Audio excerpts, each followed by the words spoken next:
Bulletin का आगाज करेंगे इस वक्त की बड़ी और अहम अपडेट के साथ। इस वक्त की बड़ी और अहम जानकारी, ये बड़ी खबर सामने, हरियाणा में डॉक्टर्स की हड़ताल का दूसरा दिन। हेल्थ डिपार्टमेंट ने इस अस्पतालों में स्टाफ बुलाया है। 12 अलग अलग जगहों से स्टाफ बुलाया गया है। मेडिकल कॉलेज और रिटायर्ड डॉक्टर्स बुलाए गए हैं। मरीजों की परेशानी के चलते यह व्यवस्था की गई। एसएमओ की सीधी भर्ती पर रोक की मांग, साथ ही केंद्र के समान प्रमोशन और साथ ही डॉक्टर्स ग्रेड पे बढ़ाने की भी मांग कर रहे हैं। ये बड़ी और अहम अपडेट आपको बता रहे हैं इस वक्त की ये बड़ी जानकारी।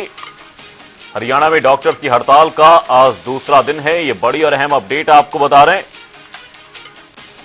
और साथ ही आपको बता दें, हेल्थ डिपार्टमेंट ने स्टाफ की व्यवस्था की है। 12 अलग अलग जगहों से स्टाफ बुलाया गया है। मरीजों की परेशानी के चलते यह व्यवस्था की गई है। यह बड़ी और अहम जानकारी आपको बता रहे हैं इस वक्त की ये बड़ी और अहम अपडेट सामने, ये बड़ी जानकारी आपको बता रहे हैं। हरियाणा में डॉक्टरों की हड़ताल का दूसरा दिन है और इस दौरान आपको बता दें, सरकारी डॉक्टरों की 2 दिन की हड़ताल आज दूसरे दिन भी जारी है। मंगलवार को भी कुछ सरकारी अस्पतालों में डॉक्टर्स के केबिन खाली नजर आए। सोमवार को भी ओपीडी शुरू होने के बावजूद कई जिलों में डॉक्टर केबिन में नहीं पहुंचे थे, जिससे मरीजों को लाइन में इंतजार करना पड़ा था। और इसे देखते हुए वैकल्पिक स्टाफ, मेडिकल कॉलेज और पीजी स्टूडेंट्स को ओपीडी और इमरजेंसी की जिम्मेदारी दी गई थी। वहीं आज भिवानी, हिसार और गुरुग्राम में व्यवस्था की आशंका को देखते हुए धारा 163 का प्रतिबंध लगाया गया है। इसमें किसी भी तरह के धरने प्रदर्शन पर रोक है। उधर एससीएमएस एसोसिएशन ने एक बार फिर दोहराया कि एसीपी सहित मांगे नहीं मानी गई तो 10 दिसंबर से अनिश्चितकालीन हड़ताल शुरू कर दी जाएगी।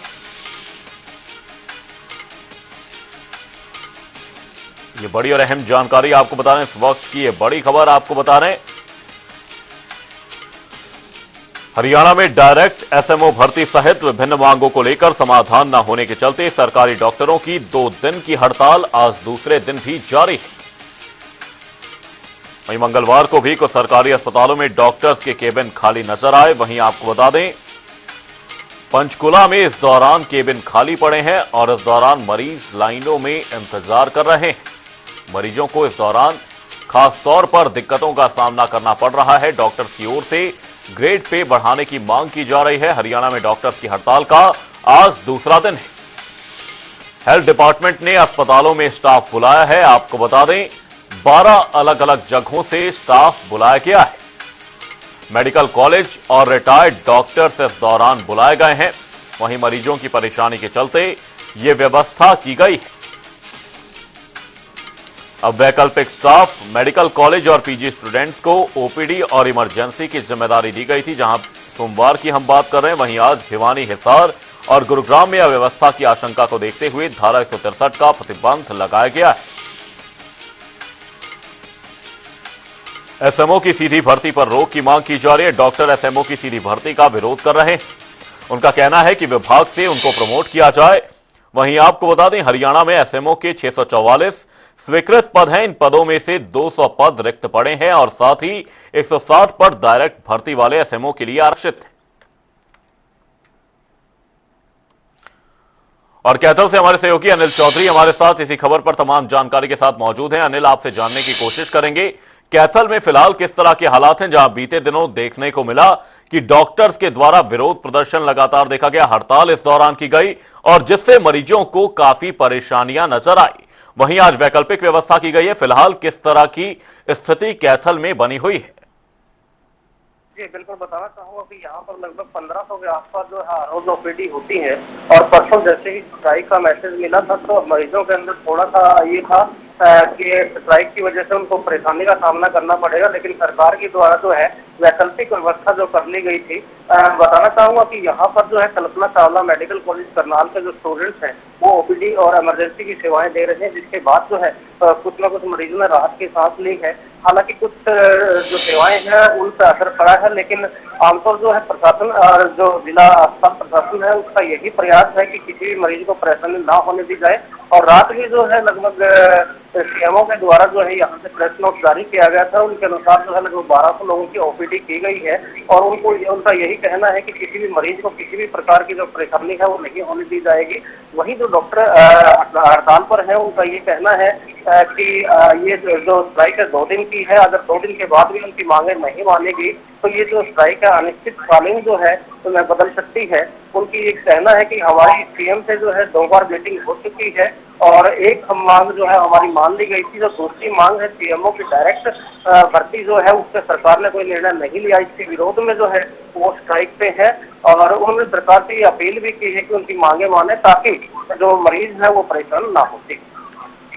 पानीपत से हमारे सहयोगी अनिल कुमार हमारे साथ लगातार बने हुए हैं। अनिल, आपसे जानने की कोशिश करेंगे। बीते दिनों भी यह देखा गया कि लोगों को खास तौर पर दिक्कतों का सामना करना पड़ा, लेकिन आज कहीं ना कहीं राहत जरूर है क्योंकि एक वैकल्पिक व्यवस्था प्रशासन के द्वारा की गई है। मेडिकल कॉलेज से डॉक्टर्स बुलाए गए, रिटायर्ड डॉक्टर्स को भी बुलाया गया है। तो क्या आज पानीपत में कहीं ना कहीं स्थिति संभलती हुई नजर आ रही है? लोगों को कहीं ना कहीं राहत जरूर मिली है? बिल्कुल, मैं आपको बता दूं कि हड़ताल का आज दूसरा दिन है और जो अस्पताल के सभी डॉक्टर हैं वो छुट्टी पर है। बता दें कि कल भी जिस तरह से हड़ताल का पहला दिन था तो मरीजों को कहीं ना कहीं जो है दिक्कतों का सामना करना पड़ा।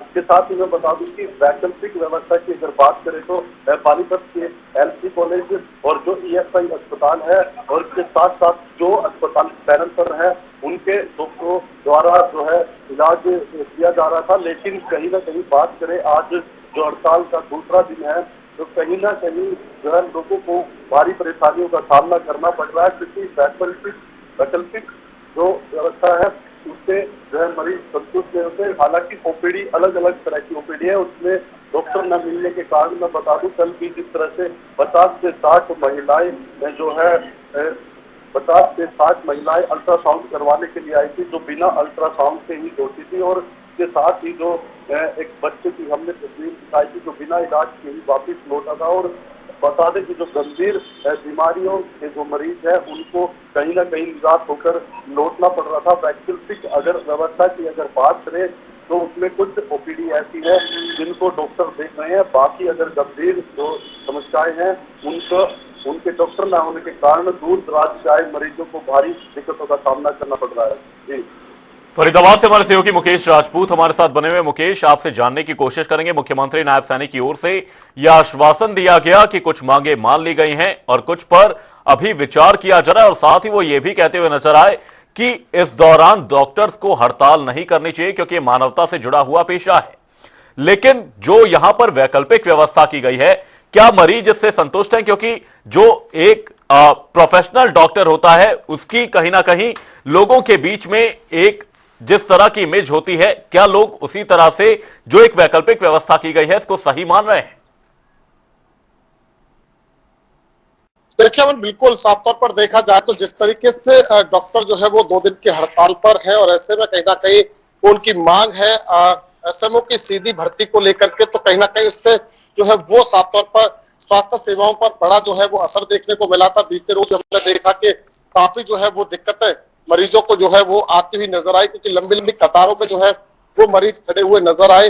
और जहां तक की बात की जाए, क्योंकि आज दूसरा दिन है और साफ तौर पर देखा जाए तो पूरी तरीके से जो वैकल्पिक जो व्यवस्था की गई है विभाग की ओर से, उससे काफी हद तक जो है वो राहत तो है, परंतु पूरी तरीके से राहत नहीं कही जा सकती। क्योंकि देखिए लगातार, क्योंकि जो हर रोज अगर फरीदाबाद की हम बात कर लें तो फरीदाबाद के अंदर हर रोज बिल्कुल मुकेश, यहां पर देखना जरूरी यही होगा कि लोगों का किस तरह से संतुष्ट होना इस दौरान जरूरी है, क्योंकि वैकल्पिक व्यवस्था की गई है लेकिन लोगों के लिए नाकाफी साबित हो रही है। बहुत बहुत धन्यवाद आप तीनों ही सहयोगियों का तमाम जानकारी के लिए। आपको बता दें डॉक्टर्स की हड़ताल का आज दूसरा दिन है और ऐसे में लोगों को खास तौर पर दिक्कतों का सामना करना पड़ रहा है।